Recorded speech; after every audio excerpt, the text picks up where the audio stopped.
여러분, 믿기 힘든 소식 하나 전해드리겠습니다. 작년 중동에서 역대 최대 규모의 무기 입찰이 있었습니다. 무려 450억 달러, 우리 돈으로 65조 원이 넘는 초대형 계약이었습니다. 당연히 미국이 가져갈 거라고 모두가 예상했습니다. 세계 1위 방산 강국 아닙니까? 그런데 결과가 발표되는 순간 미국 방산업계가 발칵 뒤집혔습니다. 과연 무슨 일이 벌어진 걸까요? 지금부터 그 충격적인 사연 들어보겠습니다. 시작하기 전 구독과 좋아요, 그리고 댓글로 우리의 대한민국을 응원해주세요. 안녕하세요. 저는 맥스 카터라고 합니다. 미국 국방부 그러니까 펜타곤에서 28년 동안 방산 수출 분석관으로 일해왔습니다. 제 업무는 단순합니다.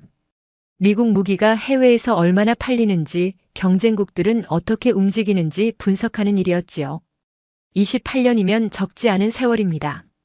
그동안 수많은 계약을 지켜봤고 미국이 지는 모습은 거의 본 적이 없었습니다. 그런 제가 작년에 처음으로 충격을 받았습니다. 28년 경력 동안 단 한 번도 느껴보지 못한 감정이었습니다. 일의 시작은 중동발 소식이었습니다. 사우디아라비아가 대규모 방산 입찰을 발표했다는 정보가 펜타곤에 들어왔습니다. 규모가 어마어마했습니다. 450억 달러, 우리 돈으로 환산하면 65조 원이 넘는 금액이었지요. 전투기부터 미사일 방어체계, 첨단 레이더 시스템까지 포함된 패키지 계약이었습니다. 이 정도 규모의 입찰이 열리면 전 세계 방산업계가 들썩입니다. 당연히 미국 업체들이 가장 먼저 움직였습니다. 저희 쪽에서는 사실 크게 긴장하지 않았습니다. 왜냐하면 사우디는 오랫동안 미국의 우방이었고 그동안 체결된 무기 계약의 대부분이 미국 업체들 차지였기 때문입니다. 그때 회의실 분위기가 아직도 생생합니다. 고위 관계자들이 모여 입찰 전략을 논의하는 자리였는데 다들 여유로운 표정이었습니다. 누군가 한국도 입찰에 참여한다는 정보를 흘렸을 때 회의실에 실소가 터져나왔습니다. 한국이라는 말에 아무도 긴장하지 않더군요. 저 역시 마찬가지였습니다. 솔직히 말씀드리면 그때까지 한국 방산을 제대로 분석해 본 적이 없었습니다.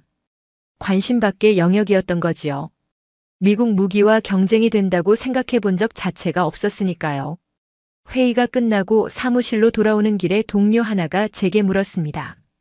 한국이 진짜 덤빌 것 같냐고요? 저는 웃으면서 고개를 저었습니다. 설마 그러겠느냐는 뜻이었습니다. 며칠 후 입찰 참가 업체 명단이 공식 발표되었습니다. 미국에서 3개 업체가 들어갔고 유럽에서 2개, 그리고 한국에서 1개 업체가 이름을 올렸습니다. 명단을 보면서 저는 속으로 생각했습니다. 한국이 여기서 뭘 할 수 있을까? 경험도 부족하고 중동과의 관계도 미국만 못한데. 펜타곤 내부에서는 이미 축배를 드는 분위기였습니다.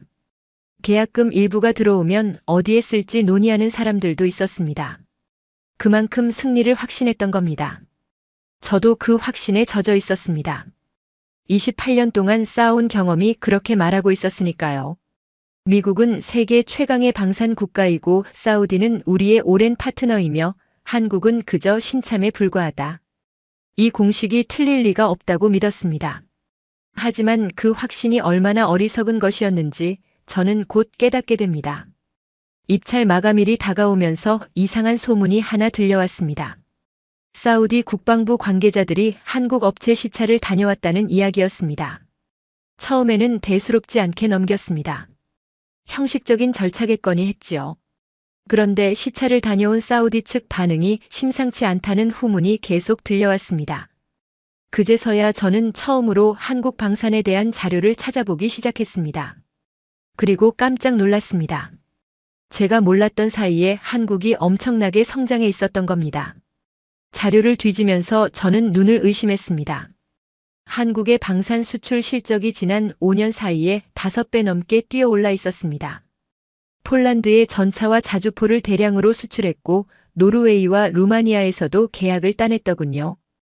유럽 한복판에서 미국과 독일을 제치고 한국이 무기를 팔고 있었던 겁니다. 그때까지도 저는 반신반의했습니다. 유럽 쪽 소규모 계약은 그렇다 치더라도 사우디처럼 큰 시장에서는 다를 거라고 생각했지요. 사우디는 수십 년간 미국 무기를 써왔고 정비 시스템도 미국 체계에 맞춰져 있었으니까요. 새로운 나라 무기로 바꾸려면 천문학적인 전환 비용이 들 텐데 설마 그런 모험을 하겠느냐는 생각이었습니다. 입찰 마감이 지나고 결과 발표일이 다가왔습니다. 펜타곤 내부에서는 여전히 낙관적인 분위기가 흘렀습니다. 다만 저는 어딘지 모르게 불안했습니다. 사우디 측에서 한국 업체를 2번이나 더 방문했다는 정보가 들어왔기 때문입니다. 형식적인 절차라면 한 번으로 충분한데 3번씩이나 시차를 간다는 건 뭔가 심상치 않다는 신호였지요. 결과 발표 당일 저는 사무실에서 대기하고 있었습니다. 고위 관계자들은 따로 브리핑룸에 모여 있었고 저 같은 분석관들은 각자 자리에서 소식을 기다렸습니다. 점심시간이 조금 지났을 무렵 사우디 국방부가 공식 발표를 한다는 알림이 떴습니다. 저는 컴퓨터 화면을 주시했습니다. 사우디 국방부 공식 채널에서 발표문이 올라왔습니다. 아랍어로 된 문서라 자동 번역기를 돌렸지요. 번역된 문장들이 화면에 하나씩 뜨는데 3번째 문단쯤에서 저는 숨이 멎는 것 같았습니다. 대한민국이라는 글자가 보였습니다. 처음에는 오역인 줄 알았습니다. 번역기가 잘못 돌아간 거라고 생각했지요. 그래서 원문을 다시 확인했습니다. 하지만 틀림없었습니다. 사우디아라비아가 450억 달러 규모의 방산 계약 우선 협상 대상자로 한국을 선정했다는 내용이었습니다. 그 순간 사무실 여기저기서 탄식이 터져나왔습니다. 누군가는 욕설을 내뱉었고 누군가는 벌떡 일어나 어디론가 전화를 걸었습니다. 저는 그냥 화면만 멍하니 바라보고 있었습니다. 28년 동안 이런 일은 처음이었습니다. 미국이 중동 대형 입찰에서 진 것도 충격이었지만 하필 상대가 한국이라는 사실이 더 믿기 어려웠습니다. 얼마 지나지 않아 브리핑룸에서 고위 관계자들이 쏟아져 나왔습니다. 표정들이 하나같이 굳어 있었습니다. 복도에서 마주친 한 인사가 제게 한마디 던지더군요. 미쳤다고요. 도대체 어떻게 된 거냐고요. 저도 같은 심정이었습니다. 그날 오후 긴급 분석 회의가 소집되었습니다. 왜 졌는지 원인을 파악하라는 지시가 떨어진 겁니다. 회의실에 들어서니 분위기가 살벌했습니다. 누군가 책임을 져야 한다는 무언의 압박이 느껴졌지요. 회의는 혼란스러웠습니다. 한쪽에서는 사우디가 미국의 정치적 불만이 있어서 일부러 한국을 골랐다는 주장이 나왔습니다. 또 다른 쪽에서는 한국이 비정상적으로 낮은 가격을 제시해서 덤핑으로 따낸 거라는 분석을 내놓았습니다. 심지어 뒷거래가 있었을 거라는 음모론까지 흘러나왔습니다. 저는 조용히 듣고만 있었습니다. 솔직히 어느 주장에도 동의할 수 없었습니다. 사우디가 정치적 이유로 65조 원짜리 계약을 결정할 리가 없었고 단순히 가격만 싸다고 그 규모의 계약을 맡길 나라도 아니었으니까요. 회의가 끝난 후 저는 사무실에 남아서 사우디 측 발표문을 다시 꼼꼼히 읽어보았습니다. 그리고 눈에 띄는 대목을 발견했습니다. 사우디 국방장관의 코멘트가 첨부되어 있었는데 거기에 이런 문장이 있었습니다. 기술력과 납기 준수 능력을 종합적으로 평가한 결과라는 내용이었지요. 납기 준수 능력. 이 부분에서 저는 멈칫했습니다. 미국 방산업체들의 고질적인 문제가 바로 납기 지연이었거든요. 계약서에 3년이라고 적어놓고 실제로는 5년, 6년씩 걸리는 일이 비일비재했습니다. 저도 그 문제를 여러 번 보고서에 지적한 적이 있었지만 번번이 묵살당했지요. 설마 그게 결정적인 이유였을까? 저는 혼자 생각에 잠겼습니다. 그리고 한국 방산업체들의 납품 기록을 찾아보기 시작했습니다. 놀라운 사실이 드러났습니다. 한국은 계약한 날짜를 거의 정확히 지키고 있었습니다. 심지어 예정보다 일찍 납품한 사례도 여러 건이었습니다. 폴란드에 전차를 수출할 때도 계약 후 6개월 만에 첫 물량을 보냈다는 기록이 있었습니다. 미국이나 독일이었다면 최소 2년은 걸렸을 일이었지요. 어떻게 이런 속도가 가능한지 이해가 되지 않았습니다. 그날 밤 저는 퇴근을 하지 못했습니다. 자료를 파고 또 파면서 한국 방산의 실체를 파악하려고 했습니다. 알면 알수록 놀라운 사실들이 튀어나왔습니다. 한국은 단순히 값싼 무기를 파는 게 아니었습니다. 기술력에서도 이미 상당한 수준에 올라 있었습니다. 새벽이 되어서야 저는 자리에서 일어났습니다. 창밖으로 워싱턴의 불빛이 희미하게 보였습니다. 그때 저는 처음으로 인정했습니다. 우리가 진 게 아니라 한국이 이긴 거라고요. 운이 아니라 실력이었다고요. 하지만 펜타곤 내부에서는 그런 냉정한 분석을 받아들일 분위기가 아니었습니다. 다음 날부터 전혀 다른 방향의 논의가 시작되었거든요. 한국을 인정하는 대신 무너뜨리자는 쪽으로 분위기가 흘러갔습니다. 그리고 저는 그 과정을 지켜보면서 점점 더 불안해졌습니다. 뭔가 크게 잘못되고 있다는 느낌이 들었습니다.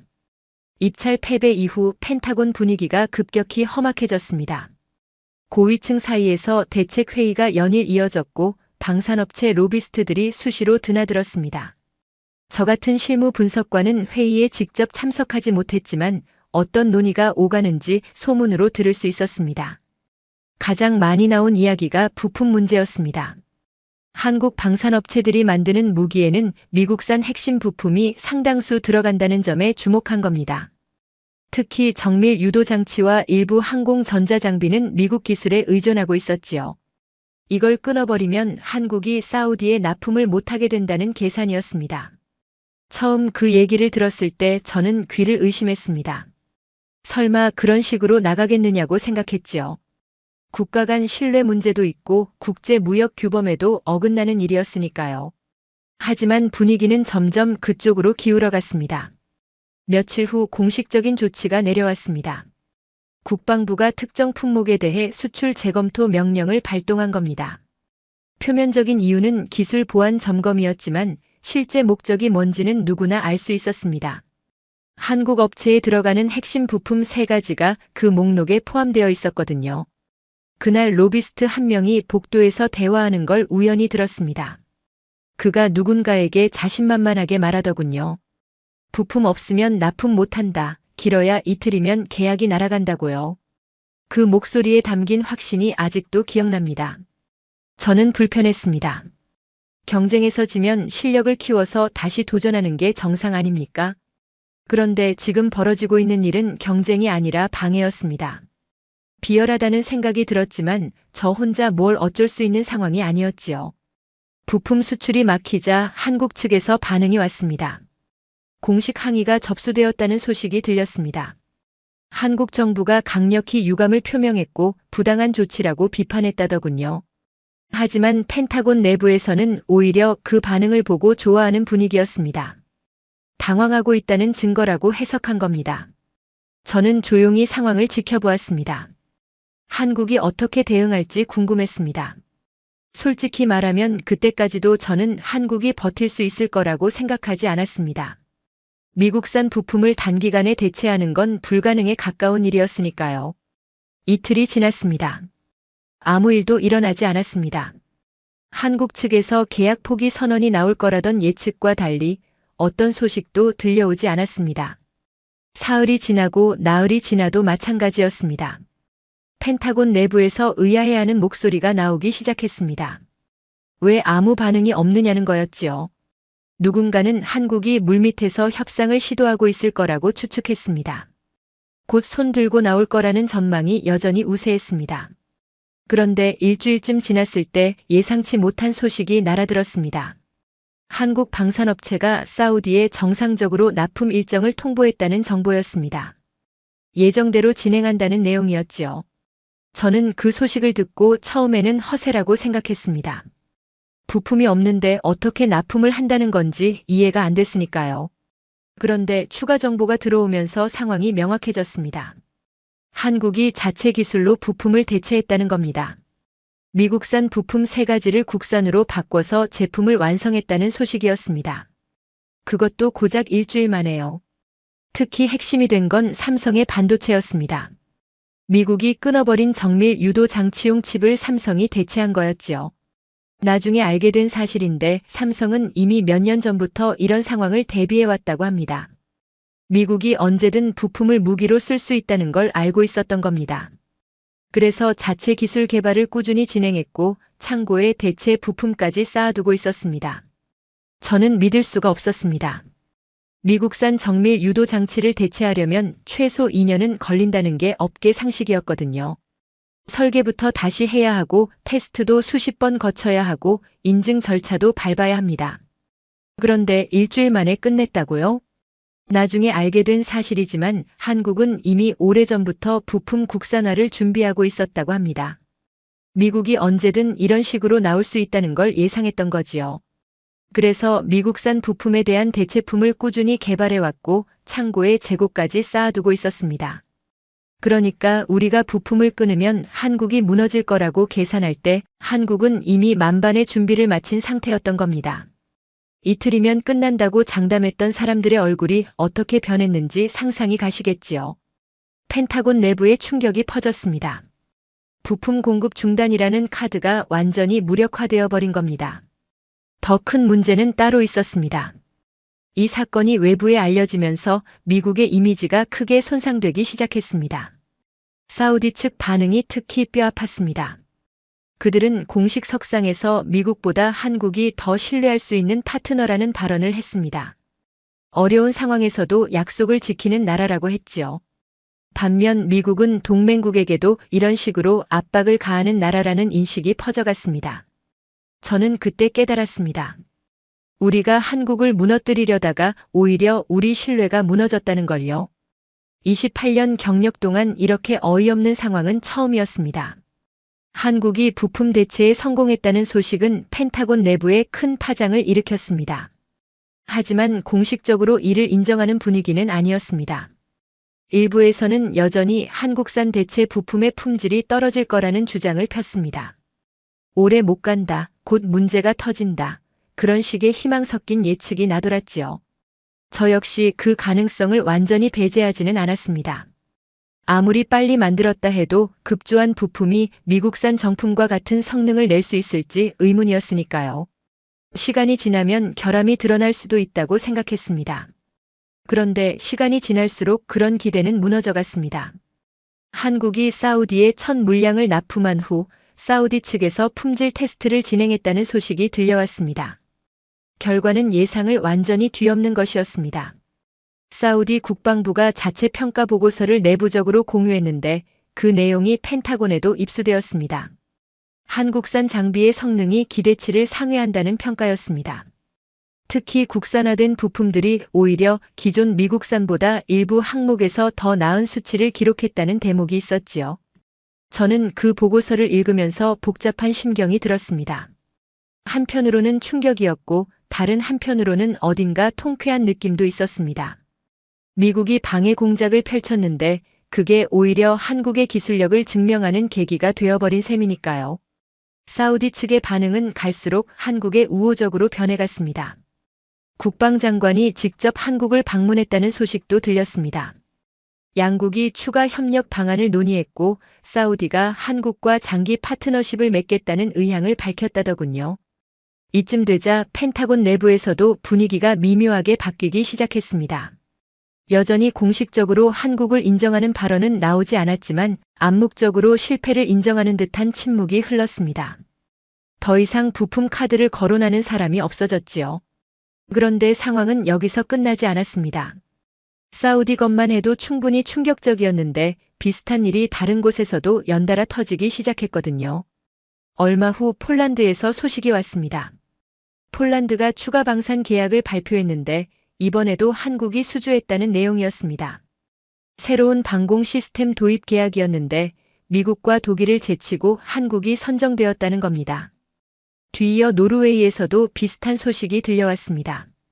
해군 함정용 무장체계 입찰에서 한국 업체가 최종 협상 대상자로 선정되었다고 했습니다. 그리고 아랍에미리트에서도 한국과 대규모 방산 협력을 논의 중이라는 정보가 입수되었지요. 패배가 연속으로 이어지자 펜타곤 내부의 긴장감이 감돌았습니다. 처음에는 사우디건을 이례적인 사건으로 치부하려는 분위기가 있었는데 이제는 그럴 수 없게 되었습니다. 분명한 추세가 나타나고 있었으니까요. 한국이 세계 방산 시장에서 미국의 자리를 빠르게 잠식해가고 있었습니다. 저는 그때 수치를 직접 계산해 보았습니다.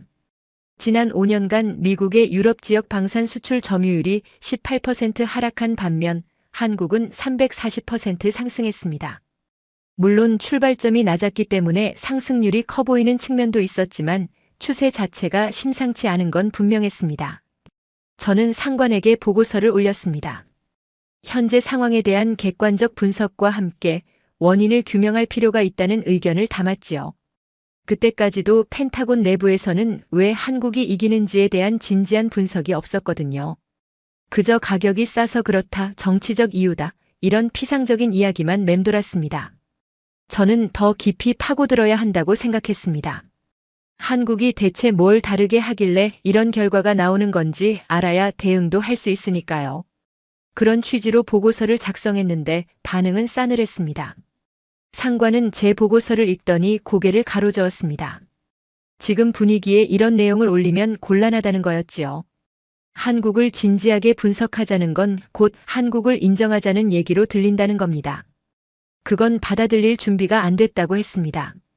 저는 답답했습니다. 눈앞에서 계속 지고 있는데 왜 지는지도 분석 안 하고 어떻게 이기겠다는 건지 이해가 안 됐습니다. 하지만 조직 내에서 혼자 다른 목소리를 내기란 쉽지 않았습니다. 저도 28년을 버텨온 사람이었고 남은 경력을 무사히 마무리하고 싶은 마음이 없지 않았으니까요. 그때 제 안에서 갈등이 시작되었습니다. 진실을 말해야 하는지 아니면 조용히 있어야 하는지, 28년 경력을 걸고 사실대로 보고할 것인지 아니면 분위기에 맞춰 입을 다물 것인지 쉽게 결정할 수 있는 문제가 아니었습니다. 갈등은 계속되었지만 현실은 기다려주지 않았습니다. 한국의 약진은 멈추지 않았고 미국의 패배는 쌓여갔습니다. 그 무렵 새로운 소식이 들려왔습니다. 동유럽의 한 국가가 대규모 방공망 현대화 사업을 발주했는데 최종 후보에 미국과 한국만 남았다는 정보였습니다. 이번만큼은 미국이 이길 거라는 전망이 우세했습니다. 그 나라와 미국의 군사 협력 관계가 깊었고 이미 미국산 무기를 상당량 보유하고 있었으니까요. 저도 이번에는 미국이 이길 수 있을 거라고 조심스럽게 기대했습니다. 연패를 끊을 기회가 될 수 있다고 생각했지요. 그런데 결과는 또 한국이었습니다. 그 나라가 한국 업체를 최종 파트너로 선정했다는 발표가 났을 때 펜타곤 내부의 탄식이 흘렀습니다. 이제는 놀랍지도 않다는 듯한 체념 섞인 반응도 있었습니다. 저는 그때부터 본격적으로 자료를 모으기 시작했습니다. 한국의 진 입찰건들을 전부 추려서 공통점을 분석해 보았지요. 패배 원인을 찾아야 한다는 생각이 간절해졌습니다. 분석 결과는 명확했습니다. 미국이 진 이유는 크게 세 가지로 압축되었습니다. 첫째는 납기였습니다. 미국 업체들은 계약 후 물량 인도까지 평균 3년 이상 걸렸습니다. 반면 한국은 1년 이내에 첫 납품을 완료하는 경우가 대부분이었지요. 빠르면 6개월 만에 인도한 사례도 있었습니다. 둘째는 맞춤형 대응이었습니다. 미국 업체들은 기존 제품을 그대로 팔려고 했습니다. 구매국이 특정 요구사항을 제시하면 안 된다고 거절하거나 추가 비용을 요구했지요. 반면 한국은 고객이 원하는 대로 설계를 바꿔주었습니다. 심지어 계약에 없던 요청도 가능하면 들어주었다더군요. 셋째는 가격이었습니다. 물론 한국이 미국보다 저렴한 건 사실이었습니다. 하지만 단순히 싸기만 한 게 아니었습니다. 가격 대비 성능, 이른바 가성비에서 한국이 압도적이었던 겁니다. 그 같은 돈을 내고 더 많은 걸 얻을 수 있다면 당연히 그쪽을 선택하겠지요. 이 세 가지를 종합하면 결론은 하나였습니다. 한국은 고객이 원하는 걸 주고 미국은 자기가 팔고 싶은 걸 판다는 것이었습니다. 시장 경쟁에서 누가 이길지는 뻔한 일이었지요. 저는 이 분석 결과를 정리해서 내부 보고서로 작성했습니다. 이번에는 상관에게 먼저 보여주지 않고 직접 고위 관계자 회의에서 발표할 기회를 요청했습니다. 여러 차례 거절당했지만 끈질기게 매달렸습니다. 마침내 기회가 왔습니다. 방산 수출 전략 점검 회의가 열렸는데 거기서 15분간 브리핑할 시간을 받은 겁니다. 저는 철저히 준비했습니다. 감정을 빼고 오직 숫자와 사실만으로 이야기하려고 했지요. 회의 당일 저는 단상에 섰습니다. 20명쯤 되는 고위 관계자들이 자리하고 있었습니다. 긴장은 되었지만 해야 할 말은 해야 한다고 스스로를 다독였습니다. 저는 최근 2년간 미국이 한국에 진 주요 입찰건을 나열했습니다. 사우디, 폴란드, 노르웨이, 루마니아, 아랍에미리트. 하나씩 열거할 때마다 회의실 분위기가 무거워지는 게 느껴졌습니다. 그 다음 패배 원인 분석을 발표했습니다. 납기 맞춤형 대응, 가격. 세 가지 요인을 설명하면서 구체적인 수치를 제시했지요. 미국 평균 납기 38개월, 한국 평균 납기 11개월. 이런 식으로요. 발표를 마치고 질의응답 시간이 되었습니다. 잠시 침묵이 흐르더니 한 고위 인사가 물었습니다. 그래서 결론이 뭐냐고요? 한국을 인정하자는 건지, 미국이 졌다고 선언하자는 건지. 저는 대답했습니다. 인정하자는 게 아니라 분석하자는 겁니다. 왜 지는지 알아야 이길 수 있다고요. 지금 우리는 왜 지는지도 모르면서 계속 싸우고 있습니다. 이대로는 계속 질 수밖에 없다고요. 회의실이 술렁거렸습니다. 누군가는 고개를 끄덕였고 누군가는 인상을 찌푸렸습니다. 저는 어떤 반응이 나오든 할 말은 다 했다는 생각이 들었습니다. 회의가 끝난 후 상관이 저를 불렀습니다. 표정이 복잡해 보였습니다. 저에게 한마디 하더군요. 용기 있었다고요. 근데 조심하라고요. 이런 발표를 좋아하지 않는 사람들이 있다고요. 저는 알고 있었습니다. 하지만 후회는 없었습니다. 28년 동안 이 조직에 있으면서 처음으로 진짜 중요한 말을 한 느낌이었으니까요. 회의 발표 이후 저에 대한 시선이 달라졌습니다. 어떤 사람들은 피하고 어떤 사람들은 일부러 찾아와서 격려해 주었습니다. 조직 내에서 제가 논쟁적인 인물이 되어버린 거지요. 며칠 후 뜻밖의 연락이 왔습니다. 국방장관실에서 저를 부른다는 거였습니다. 28년 경력 동안 장관실에 불려간 건 손에 꼽을 정도였습니다. 심장이 빠르게 뛰었습니다. 좋은 일인지 나쁜 일인지 가늠이 안 됐습니다. 장관실에 들어서니 국방장관이 직접 기다리고 있었습니다. 옆에 비서관 2명이 배석한 상태였지요. 저는 긴장한 채로 자리에 앉았습니다. 장관이 먼저 입을 열었습니다. 지난 회의에서 발표한 내용을 보았다고요. 솔직했다고요. 그리고 제게 질문을 던졌습니다. 정말 우리가 한국한테 계속 질 거라고 생각하느냐고요. 저는 잠시 생각한 후 대답했습니다. 지금 방식대로면 그렇다고요. 하지만 바꾸면 달라질 수 있다고요. 장관이 고개를 끄덕이더니 한 가지를 요청했습니다. 제대로 된 분석 보고서를 작성해달라는 거였습니다. 왜 한국이 이기고 있는지, 미국이 뭘 잘못하고 있는지, 어떻게 바꿔야 하는지 전부 담아서요. 그 보고서를 대통령에게까지 올릴 예정이라고 했습니다. 저는 놀랐습니다. 이렇게 될 줄은 예상 못했거든요. 하지만 주저하지 않았습니다. 하겠다고 대답했습니다. 28년 경력의 마지막을 이 일에 걸어보자는 생각이 들었습니다. 그 후 석 달 동안 저는 보고서 작성에 매달렸습니다. 다른 업무는 전부 미뤄두고 이것만 파고들었습니다. 자료를 모으고 수치를 분석하고 전문가들을 인터뷰했습니다. 한국 방산의 성공 비결을 파헤칠수록 놀라운 사실들이 나왔습니다. 그들은 단순히 싸게 파는 게 아니었습니다. 철저하게 고객 중심으로 움직이고 있었습니다. 고객이 뭘 원하는지 먼저 물어보고 그에 맞춰서 제품을 바꿔주는 방식이었지요. 반면 미국 업체들은 어땠습니까? 우리 제품이 최고니까 그대로 사라는 태도였습니다. 고객의 요구는 무시하고 납기는 늦추고 가격은 올리고 갑의 위치에서 내려올 생각을 안 했던 겁니다. 보고서를 쓰면서 저는 점점 분명해지는 결론 하나에 도달했습니다. 한국을 방해할 게 아니라 배워야 한다는 것이었습니다.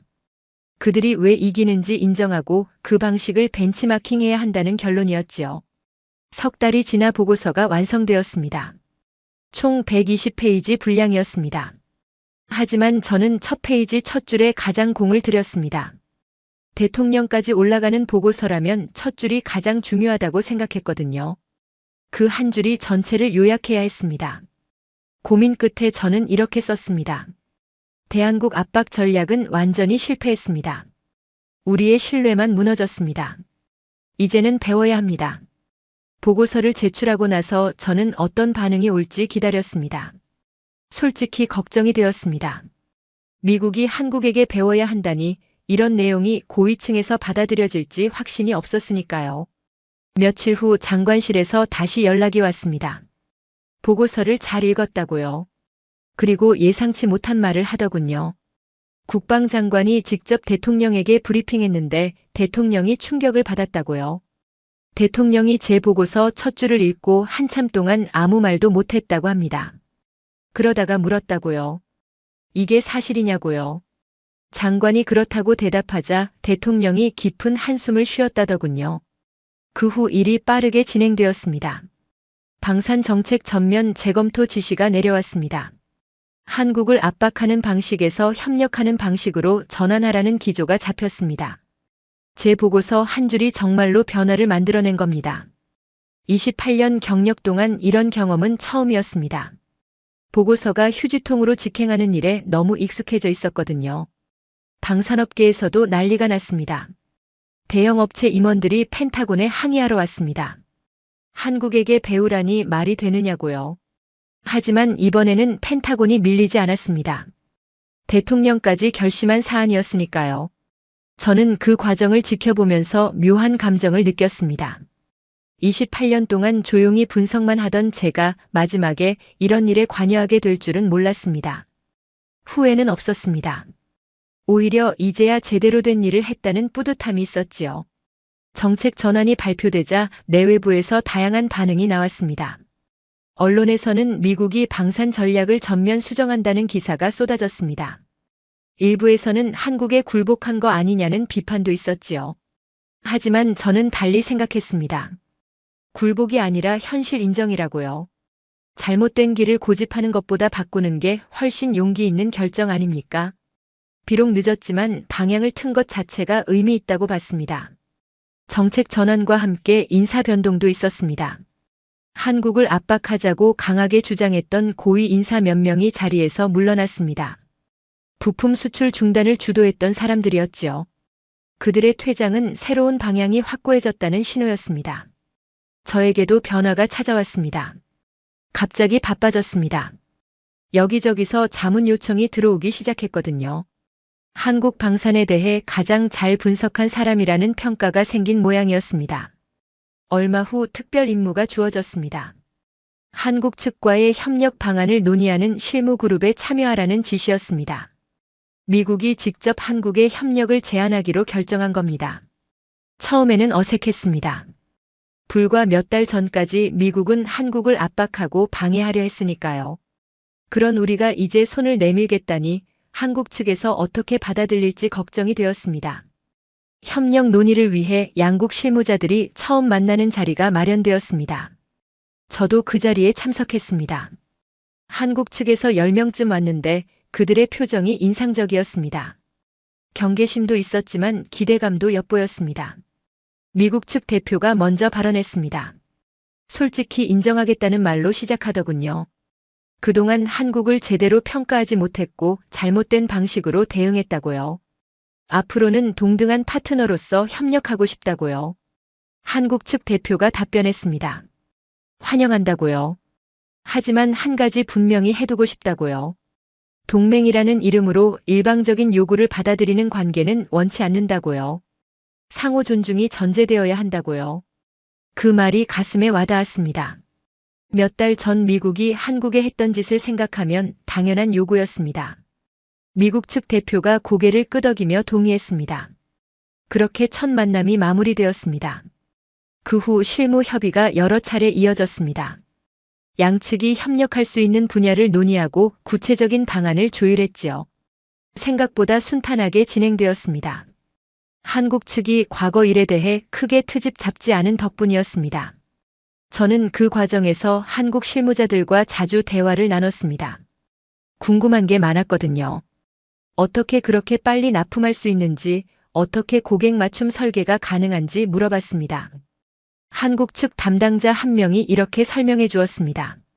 우리는 안 된다고 말하는 법을 배운 적이 없다고요. 고객이 원하면 방법을 찾는다고요. 밤을 새우더라도요. 그 말을 듣고 저는 많은 걸 느꼈습니다. 미국 방산업체들은 어땠습니까? 안 된다는 말을 너무 쉽게 했습니다. 기존 규정에 없다, 설계 변경 불가다, 추가 비용 발생한다. 이런 식으로요. 고객 입장에서는 답답할 수밖에 없었겠지요. 협의가 진행되면서 구체적인 협력 모델이 윤곽을 드러냈습니다. 양국이 공동으로 차세대 무기 체계를 개발하고 제3국 시장에서 함께 수주 활동을 하는 방안이 논의되었습니다. 미국의 기술력과 한국의 실행력을 결합하자는 구상이었지요. 처음에는 미국 측 일부에서 반발이 있었습니다. 왜 굳이 한국과 손을 잡아야 하느냐는 거였지요. 하지만 현실적인 계산이 그런 반발을 잠재웠습니다. 혼자 계속 지느니 함께 이기는 게 낫다는 판단이었습니다. 최종적으로 양국은 포괄적 방산 협력 양해각서를 체결하기로 합의했습니다. 단순히 무기 사고 파는 관계가 아니라 기술을 공유하고 공동 개발하는 파트너십을 구축하자는 내용이었습니다. 서명식 날짜가 잡혔습니다. 저도 그 자리에 참석하게 되었습니다. 28년 경력의 마지막 공식 업무가 될 터였습니다. 서명식 당일 저는 이른 아침부터 준비했습니다. 정장을 빳빳하게 다려입고 28년 동안 모은 자료들을 한 번 더 훑어보았습니다. 오늘이 제 마지막 공식 업무라는 사실이 실감나지 않더군요. 행사장에 도착하니 이미 많은 사람들이 모여 있었습니다. 양국 정부 관계자들, 방산업체 임원들, 언론인들까지. 분위기가 사뭇 엄숙했습니다. 불과 몇 달 전까지 서로 으르렁거리던 양측이 같은 테이블에 앉아 있다는 게 묘한 느낌이었지요. 서명식이 시작되었습니다. 양국 대표가 나란히 앉아 서류에 사인을 했습니다. 플래시가 터지고 박수가 쏟아졌습니다. 역사적인 순간이라는 말이 여기저기서 들렸습니다. 저는 한쪽에 서서 그 광경을 지켜보았습니다. 복잡한 감정이 밀려왔습니다. 여기까지 오는데 참 많은 일이 있었구나 하는 생각이 들었습니다. 사우디 입찰에서 충격을 받았던 날, 부품 수출 중단이라는 비열한 결정을 지켜봤던 날, 처음으로 진실을 말하기로 결심했던 날. 그 모든 순간이 스쳐 지나갔습니다. 서명식이 끝난 후 리셉션이 열렸습니다. 저는 구석에서 음료를 마시며 사람들을 바라보고 있었습니다. 그때 누군가 다가왔습니다. 한국 측 실무대표였습니다. 그가 제게 악수를 청하더니 한마디 하더군요. 카터 분석관의 보고서 덕분에 여기까지 올 수 있었다고요.